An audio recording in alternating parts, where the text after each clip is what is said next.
Hello everyone. आज हम HIV के लाइफ साइकिल के बारे में पढ़ेंगे। तो सबसे पहले देखते हैं डीएनए। ह्यूमन में जो डीएनए पाया जाता है उसका कंपोनेंट क्या है, उसमें क्या क्या रहते हैं। नाइट्रोजनस बेस पेयर रहते हैं, राइबोज शुगर रहता है, pentose ribose sugar and phosphate.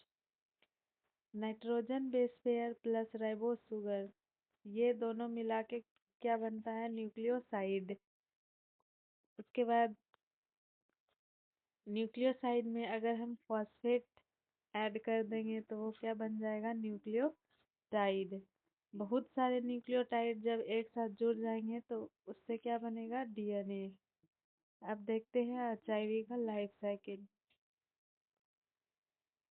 मान लेते हैं ये एक एचआईवी वायरस है, तो इसमें क्या रहता है, दो ग्लाइकोप्रोटीन उसके बॉडी सरफेस पे रहता है। कौन, GP120 एंड ग्लाइकोप्रोटीन 41। और इसके अंदर जेनेटिक मटेरियल क्या रहता है, आरएनए रहता है। वो भी क्या रहता है, सिंगल स्ट्रैंडेड आरएनए। ठीक है। और ये किसको अटैक करता है, ये अटैक करता है हमारे बॉडी में CD4 सेल्स को। ये क्या है, एक हेल्पर टी लिम्फोसाइट है। ठीक है। अब जब भी हमारे बॉडी में एचआईवी वायरस आएगा तो इससे जो GP120 और GP41 ग्लाइकोप्रोटीन लगा हुआ है तो वे CD4 सेल के सरफेस पे रिसेप्टर रहता है, CD4 receptor and CCR5 receptor. तो ग्लाइकोप्रोटीन 120 CD4 रिसेप्टर पे जाके बाइंड करेगा और ग्लाइकोप्रोटीन 41 CCR5 के रिसेप्टर पे जाके बाइंड करेगा। अब क्या है, ये जब यहाँ पे बाइंड किया तो इस प्रोसेस को हम फ्यूज़न बोलेंगे। ये CD4 सेल के साथ एचआईवी वायरस क्या कर लेगा, फ्यूज़न कर लेगा। फ्यूज़न करने के बाद क्या करेगा, ये अपना genetic material single stranded RNA CD4 cell में डाल देगा। जब इसमें आरएनए का सिंगल स्ट्रैंडेड आरएनए आएगा वायरस का तो ये सोचेगा कि यहाँ तो CD4 इम्यूनिटी का काम करेगा, तो ये क्या सोचेगा कि यहाँ पे मेरा काम नहीं चलने वाला है। तो ये क्या करेगा, अपने आप को डीएनए में कन्वर्ट कर लेगा। तो जब आरएनए डीएनए में कन्वर्ट होता है तो उस प्रोसेस को हम बोलते हैं रिवर्स ट्रांसक्रिप्शन। तो इस प्रोसेस में एक एंजाइम यूज होता है, उस एंजाइम का नाम है रिवर्स ट्रांसक्रिप्टेज। ठीक है। तब ये सिंगल स्ट्रैंडेड आरएनए किस में कन्वर्ट हो जाएगा, एचआईवी के सिंगल स्ट्रैंडेड डीएनए में। अब क्या होगा, अब जब ह्यूमन, उसके बाद ये क्या होगा, यहाँ पे बैठा रहेगा ये डीएनए CD4 सेल में। ठीक है। उसके बाद जब CD4 सेल का जब डबल स्ट्रैंडेड आरएनए को प्रोटीन का जरूरत पड़ेगा तो यहाँ पे ये डीएनए क्या करेगा, अपने हेलिकेज एंजाइम के थ्रू ये क्या हो जाएगा, इसका अनफोल्डिंग हो जाएगा डीएनए का और सिंगल स्ट्रैंडेड में कन्वर्ट हो जाएगा।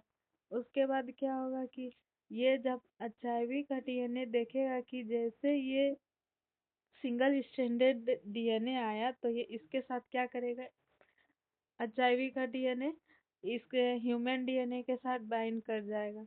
तो ये जब ये हो गया एचआईवी का डीएनए और ये हो गया ह्यूमन का डीएनए, तो ये क्या हो जाएगा, इसमें इस प्रोसेस को हम लोग बोलते हैं इंटीग्रेशन। और इसमें कौन सा एंजाइम यूज होता है, इंटीग्रेज एंजाइम। ठीक है। अब ये जब डबल स्ट्रैंडेड डीएनए बन जाएगा, जब ह्यूमन का जो इम्यूनिटी डिटेक्ट करेगा यहाँ पे एचआईवी का डीएनए को, तो जब ये इसको किल करने के लिए आएगा तो यहाँ तो क्या होगा कि इसको ह्यूमन का भी डीएनए दिखेगा तो ये कंफ्यूज हो जाएगा हमारा इम्यून सिस्टम। जब इम्यून सिस्टम कंफ्यूज हो जाएगा, यहाँ पे तो ह्यूमन का भी है तो हम इसको कैसे किल करें, कैसे डिस्ट्रॉय करें। तो इस कंडीशन में एचआईवी का डीएनए जो है यहाँ पे बच जाता है और ये फर्दर क्या करने लगते हैं, अपने आप को ट्रांसक्रिप्शन में ट्रांसक्रिप्शन में मतलब पार्टिसिपेट करने लगते हैं। उसके बाद जब ट्रांसक्रिप्शन होगा तो सिंगल स्ट्रैंडेड आरएनए बनेगा। फिर उस सिंगल स्ट्रैंडेड आरएनए से क्या ट्रांसलेशन होगा तो उससे क्या बनेगा, इनएक्टिव प्रोटीन बनेगा। इनएक्टिव प्रोटीन को एक्टिव कौन बनाता है, एक एंजाइम है प्रोटीएज एंजाइम। ठीक है, जब भी ये प्रोटीएज एंजाइम आएगा तो ये एचआईवी वायरस का इनएक्टिव प्रोटीन जो बना हुआ था प्रोटीएज एंजाइम की हेल्प से ये प्रोटीन एक्टिव हो जाएगा। और ये एक्टिव प्रोटीन क्या करेगा, इस सीडी सेल को क्या करेगा, डिस्ट्रॉय कर देगा, इसको किल कर देगा। और जब ये किल करेगा, ये डिस्ट्रॉय होगा, तो ये प्रोटीन और जगह फैल जाएगा और जितना भी हमारे बॉडी में CD4 सेल्स हैं उस पे जाके अटैक करेगा। ठीक है, अब हम देखते हैं एंटी रिट्रोवायरल थेरेपी में कौन कौन सा ड्रग यूज होता है। ठीक है, अब हम देखते हैं कि एचआईवी वायरस से कैसे हमें प्रोटेक्शन मिल सकता है। एचआईवी वायरस में कितना प्रोसेस होता है, 4 प्रोसेस। एक और क्या हुआ, फ्यूजन हुआ, एक रिवर्स ट्रांसक्रिप्शन हुआ, और क्या हो गया, ट्रांसलेशन हुआ या प्रोटीएज हुआ, इंटीग्रेज एंड प्रोटीएज। मतलब हम इन चारों में से एक को अगर ब्लॉक कर दिए तो मतलब यहाँ पे वायरस को किल कर सकते हैं। तो एंटी रिट्रोवायरल वायरल थेरेपी में या तो फ्यूजन इनहिबिटर दे देंगे, या तो ये रिवर्स ट्रांसक्रिप्टेज इनहिबिटर दे देंगे, या फिर क्या देंगे, प्रोटीएज इनहिबिटर दे देंगे। तो अब यहाँ पे देखते हैं फ्यूजन इनहिबिटर में कौन सा ड्रग है, मारावीरोक मारावीरोक मारावीरोक इन्फ्यूवीरिटाइड। ठीक है, उसके बाद इंटीग्रेज इनहिबिटर क्या करेगा, यहाँ पे इंटीग्रेशन एचआईवी वायरस के डीएनए को ह्यूमन डीएनए के साथ इंटीग्रेज नहीं करने देगा। तो इंटीग्रेज इनहिबिटर कौन सा है, राल्टीग्राविर। राल्टीग्राविर, वीर मीन्स VI मीन्स वायरस, और VI मीन्स इसका साइड इफेक्ट क्या होता है, विजुअल इम्पेयरमेंट। इंटीग्रेज इनहिबिटर का क्या हो जाएगा साइड इफेक्ट, विजुअल इम्पेयरमेंट। राल्टीनाविर का, vir vir means virus, VI means visual impairment. अब देखते हैं प्रोटीएज इनहिबिटर में कौन कौन सा ड्रग आता है। प्रोटीएज इनहिबिटर में एक आता है इंडिनाविर, दूसरा है राइटोनाविर, और तीसरा है दारूनाविल, चौथा है सेक्विनाविर। ठीक है, तो ये प्रोटीएज इनहिबिटर का जो साइड इफेक्ट है वो प्रोटीएज जितना भी ये प्रोटीएज इनहिबिटर का ड्रग है वो सब क्या होता है, नेफ्रोटॉक्सिक। तो नेफ्रोटॉक्सिसिटी से प्रिवेंट करने के लिए हम क्या करेंगे, फ्लूइड इनटेक बढ़ा देंगे। ठीक है, फ्लूइड इनटेक बढ़ा देंगे ताकि वो यूरिन के थ्रू ये सारा ड्रग बाहर पास आउट हो जाए और किडनी को नुकसान ना पहुंचा पाए।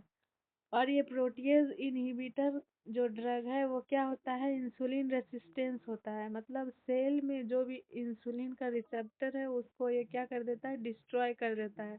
मतलब हमारे बॉडी में इंसुलिन तो प्रेजेंट रहेगा लेकिन सेल जो है इंसुलिन का यूज नहीं कर पाएगा।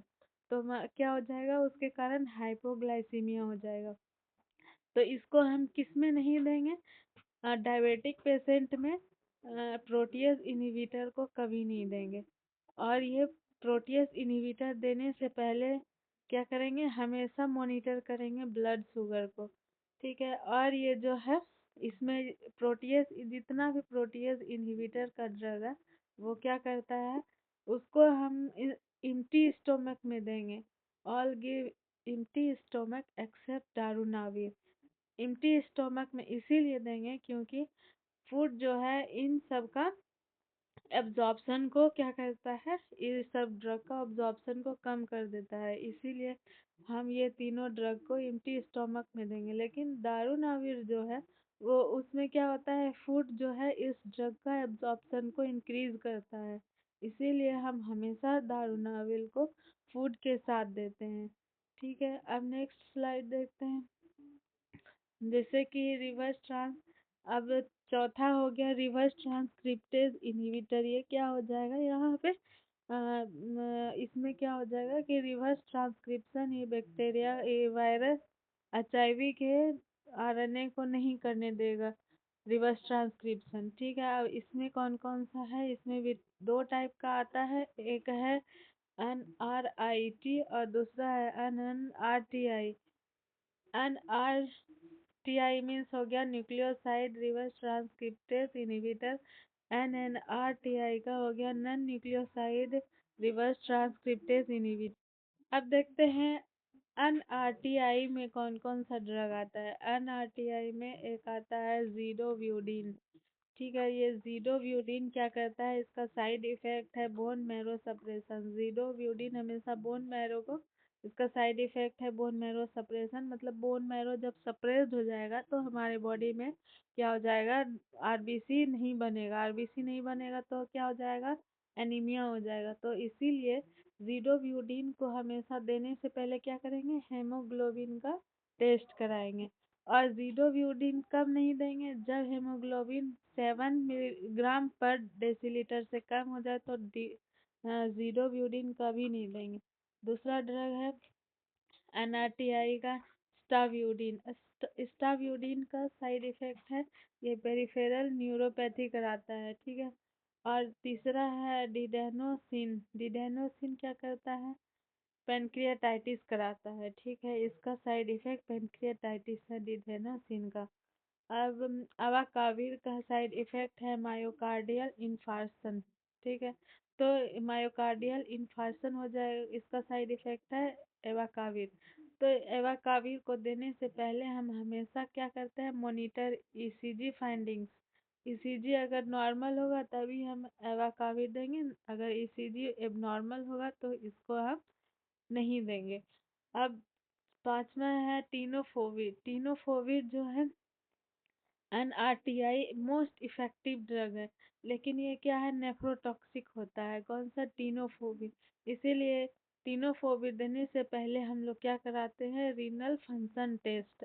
इसको हम कब नहीं देंगे, रीनल फेल्योर में टीनोफोबिक कभी नहीं देंगे। ठीक है, अब हो गया लैमीव्यूडिन। लैमीव्यूडिन जो है, लैमीव्यूडिन ये क्या है, सेफेस्ट एंटी रिट्रोवायरल थेरेपी है। क्योंकि लैमीव्यूडिन सेफेस्ट इसीलिए है क्योंकि इसका साइड इफेक्ट बहुत ही कम है, मिनिमम है, और इफेक्ट बहुत ही ज़्यादा इफेक्टिव भी है। इसीलिए लैमीव्यूडिन क्या है, सेफेस्ट ART है, इसका साइड इफेक्ट बहुत कम होता है इसीलिए। उसके बाद हम पढ़ेंगे नेवीरैपिन। नेवीरैपिन जो है एक NNRTI ड्रग के ग्रुप में आता है। NNRTI मतलब non nucleoside reverse transcriptase inhibitor है। ये क्या है, single best drug to prevent prenatal या vertical transmission of HIV। Nevirapine कब देंगे, जब भी कोई अगर लेडी प्रेग्नेंट है और वो HIV इन्फेक्टेड लेडी है तो उसको उसका HIV बच्चे में ना चले जाए, उससे रोकने के लिए हम क्या देंगे, नेवीरैपिन देंगे। और इसका एडवर्स इफेक्ट क्या है, ये है नेवीरैपिन क्या है, हिपेटोटॉक्सिक है। तो ये क्या हो जाता है, इसका डोज बढ़ाने पे क्या हो जाएगा, ये लीवर को हमारे इफेक्ट कर सकता है। ठीक है, इसीलिए इसको देने से पहले हम क्या कराते हैं, LFT लीवर फंक्शन टेस्ट। अगर कोई पेशेंट अगर लीवर फेल्योर है और वो HIV से इन्फेक्टेड है तो उसमें हम नेवीरैपिन कभी नहीं देंगे। अब देखते हैं ART। ART में क्या होता है, हम जब भी किसी पेशेंट को सिंगल ड्रग चलेगा तो समझेंगे कि उसको ART चल रहा है। ART मतलब एंटी रिट्रोवायरल थेरेपी। ART हमेशा किसके लिए दिया जाता है, प्रोफाइलैक्सिस के लिए। मतलब हमको अगर सुई चुभ गया किसी पेशेंट का, HIV पेशेंट का, उसको इंजेक्शन लगाए थे HIV पेशेंट को, और उसका सुई हमको अगर बाय मिस्टेक चुभ गया तो क्या करेंगे, उसमें प्रिक हो गया हमारे बॉडी में तो हम चांस रहता है कि हमको भी HIV हो जाए। तो उससे बचने के लिए हम क्या करते हैं, सिंगल ड्रग देते हैं प्रोफाइलैक्सिस में। हमेशा सिंगल ड्रग चलाएंगे, तो उसमें कौन सा चलाएंगे, नेवीरैपिन चलाएंगे। और HART, हार्ट मीन्स होगा, HA means highly active anti retroviral therapy. Heart में क्या होता है, कम्बिनेशन ऑफ ड्रग्स चलता है। कम्बिनेशन ऑफ ड्रग क्यों चलता है इसमें हार्ट में? To increase effect of drug, मतलब ड्रग का जो है इफेक्टिवनेस को बढ़ाने के लिए हार्ट चलाया जाता है। लेकिन combination of drug ATT anti tubercular therapy में एक कम्बिनेशन क्यों देते थे? क्योंकि बैक्टीरिया जो है एक ड्रग के अगेंस्ट जो है क्या कर लेता था, रेसिस्टेंस डेवलप कर लेता था। उसी को मतलब रेसिस्टेंस से बचने के लिए ही एटीटी में कम्बिनेशन ऑफ ड्रग देते थे। ठीक है, अब ट्रीटमेंट ऑफ एचआईवी में कितना ड्रग देंगे ट्रीटमेंट में? 3 ड्रग तो बिल्कुल देंगे ही, एक टीनोफोबिर, एक लेमिब्यूडिन, ये दोनों तो देना ही देना है, प्लस उसके बाद एनी ड्रग देंगे। कौन सा ड्रग देंगे एनी में? तो वो रहेगा प्रोटीएज का या फिर एनआरटीआई का। प्रोटीएज इनहिबिटर रहेगा या फिर एन एनआरटीआई रहेगा। ठीक है, लेमिब्यूडिन इसीलिए देंगे क्योंकि ये सेफेस्ट है। ठीक है, और टीनोब्यूडिन इसीलिए देंगे क्योंकि ये मोस्ट इफेक्टिव है। अब देखते हैं प्री एक्सपोजर प्रोफाइलैक्सिस। मतलब प्रोफाइलैक्सिस में क्या देंगे, मतलब हमको कोई अगर एचआईवी पेशेंट का नीडल अगर गलती से प्रिक हो गया तो उससे उस समय हम एचआईवी से बचने के लिए क्या देंगे प्रोफाइलैक्सिस में? टीनोफोविर देंगे। ठीक है, अब नेक्स्ट स्लाइड देखते हैं। अब यहाँ पे देखेंगे NSAID के बारे में, non steroidal anti inflammatory drugs के बारे में। तो हम देखते हैं कि हमारे मेम्ब्रेन जो है क्या चीज़ का बना हुआ रहता है, फॉस्फोलिपिड का। जब कोई भी एंटीजन हमारे मेम्ब्रेन को जाके इरिटेट करता है तो ये फॉस्फोलिपिड हमारे मेम्ब्रेन में एक एंजाइम आके वर्क करता है, किस पे? फॉस्फोलिपिड पे। कौन सा एंजाइम है? वो है फॉस्फोलाइपेज। ये फॉस्फोलाइपेज फॉस्फोलिपिड पे जाके काम करेगा तो ये फॉस्फोलिपिड को किस में कन्वर्ट कर देगा? एरेकिडोनिक एसिड में। एरेकिडोनिक एसिड में जब ये कन्वर्ट हो जाएगा तो ये किस पे काम करता है फिर? ये कॉक्स या लॉक्स में। कॉक्स मीन्स होता है साइक्लो ऑक्सीजनेज एंड लॉक्स हो गया लाइपो ऑक्सीजनेज। ठीक है, कॉक्स कॉक्स क्या बनाता है फिर? प्रोस्टाग्लैंडिन बनाएगा, लॉक्स बनाएगा ल्यूकोट्राइन्स। ठीक है, ये प्रोस्टाग्लैंडिन एंड ल्यूकोट्राइन्स क्या करता है? इन्फ्लामेशन करता है। अब जो है एनसेड्स क्या करेगा? ब्लॉक करता है कॉक्स को, साइक्लो ऑक्सीजनेज को कॉक्स ब्लॉक कर देता है। ठीक है, तो ये एनसेड का बेस्ट एग्जाम्पल क्या है? इंडोमेथासिन। ये वर्ल्ड में एग्जाम्पल इंडोमेथासिन है। अगर इंडिया में पूछा जाए एनसेड का बेस्ट एग्जाम्पल तो आइबोप्रोफिन हो जाएगा। ठीक है, अब यहाँ पे देखते हैं लॉक्स को कौन ब्लॉक करता है? मेंटिल्यूकास्ट। मॉन्टिल्यूकास्ट लॉक्स को क्या कर देता है? ब्लॉक कर देता है। और यहाँ पे जो ल्यूकोट्राइन्स है ये क्या आल्सो काउज ब्रोंको कॉन्स्ट्रिक्शन।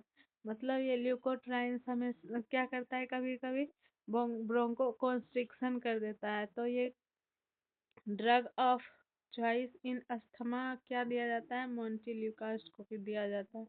ठीक है, अब देखते हैं function of prostaglandin and use of NSAIDs. Function of prostaglandin क्या है? प्रोस्टाग्लैंडिन के कारण पेन होगा। पेन पेन में क्या होगा? अगर हम एनसेड्स देंगे तो वो कहाँ जाके किसको ब्लॉक करेगा? कॉक्स को। कॉक्स किसको ब्लॉक हो जाएगा तो वो क्या नहीं फॉर्म कर पाएगा? प्रोस्टाग्लैंडिन। जब प्रोस्टाग्लैंडिन नहीं फॉर्म कर पाएगा तो पेन क्या हो जाएगा? ठीक हो जाएगा। तो यूज ऑफ एनसेड्स क्या है? एनाल्जेसिक। प्रोस्टाग्लैंडिन क्या कॉज करता है? फीवर। फीवर उसमें अगर हम एनसेड्स देंगे तो वो क्या हो जाएगा? कॉक्स को ब्लॉक करेगा। कॉक्स किसको ब्लॉक करेगा? प्रोस्टाग्लैंडिन को। तो हमारा फीवर ऑटोमेटिकली ठीक होने लगेगा। तो ये क्या है? एनसेड्स एक एंटीपायरेटिक भी है। प्रोस्टाग्लैंडिन के कारण क्या होता है? इन्फ्लामेशन होता है। ठीक है, अगर एनसेड्स देंगे तो उसमें क्या होगा? प्रोस्टाग्लैंडिन ब्लॉक हो जाएगा, फॉर्म नहीं होगा तो उसमें ये क्या है? तो हमारा इन्फ्लामेशन भी ठीक हो जाएगा। तो ये क्या है? एनसेड्स एक एंटी इन्फ्लामेटरी ड्रग है।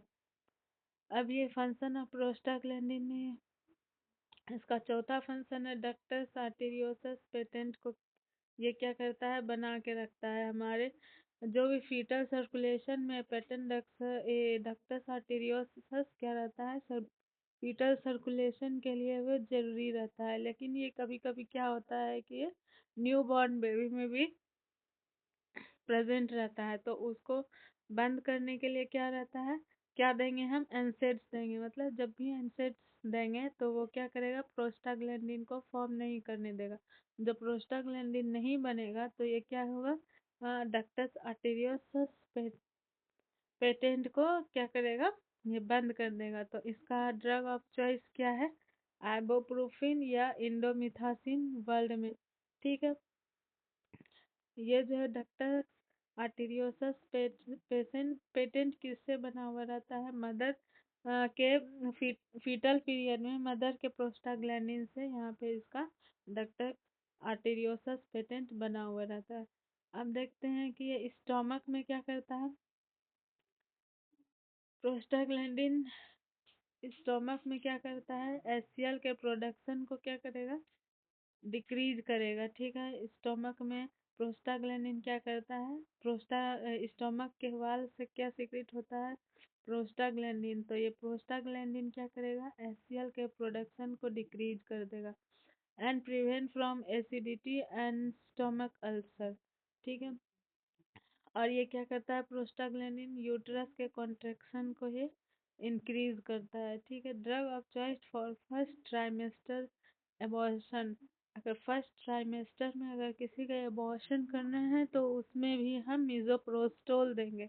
तो प्रोस्ट मीन्स प्रोस्टाग्लैंडिन। ठीक है, uterus has no receptor for oxytocin in first trimester. तो फर्स्ट ट्राइमेस्टर में हम ऑक्सीटोसिन क्यों नहीं देंगे, क्योंकि यूट्रस पे जो ऑक्सीटोसिन का कोई रिसेप्टर ही फॉर्म नहीं होता है, डेवलप नहीं करता है। तो इसीलिए जब अगर हम फर्स्ट ट्राइमेस्टर में ऑक्सीटोसिन देते भी हैं तो वो वर्क नहीं करेगा। तो इसीलिए फर्स्ट ट्राइमेस्टर में क्या दिया जाता है, प्रोस्टाग्लैंडिन दिया जाता है। तो ड्रग ऑफ चॉइस क्या हो जाएगा, मिजोप्रोस्ट।